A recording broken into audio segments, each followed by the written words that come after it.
There were several witnesses. Several witnesses, says Navy Lieutenant Heather McDonald, who saw her alleged sexual assault. One of them tells Global News she's telling the truth, and he told that to military police.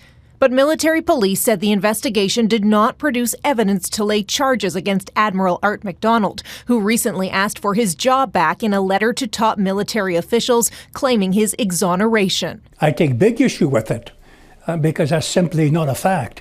There was no exoneration of any sort.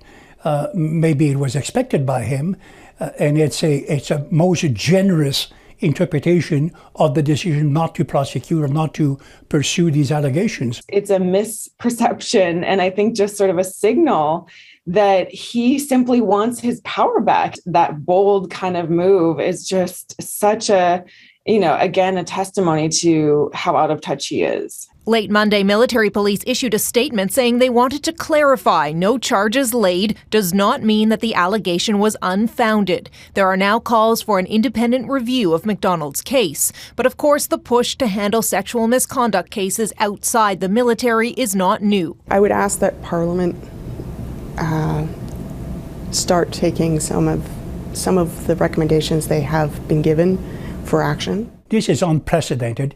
It's a leadership crisis that I know of no other large nation, G7, G20 nation. Some believe the Prime Minister will wait to name a new cabinet before sorting out the CDS role. And top of the cabinet speculation list is whether Defence Minister Harjit Sajjan keeps his job. I do not have faith that a prime minister that has kept his mouth shut on this issue for most of the year while the military has been in crisis, I don't think he's going to be the right person to pick a minister who's going to lead on this, because he himself hasn't led on this. Global News put a number of questions to the Defence Minister and Prime Minister's office in the wake of Lieutenant Heather McDonald's interview. We asked Sajjan if he'll be calling for a review of the case. Sidestepping the question, his office told us anyone is free to make a complaint to the Military Police Complaints Commission of Canada. The Prime Minister's office wouldn't answer by deadline on the question of a review or when Justin Trudeau expects to make a decision about who becomes the permanent chief of the defence staff.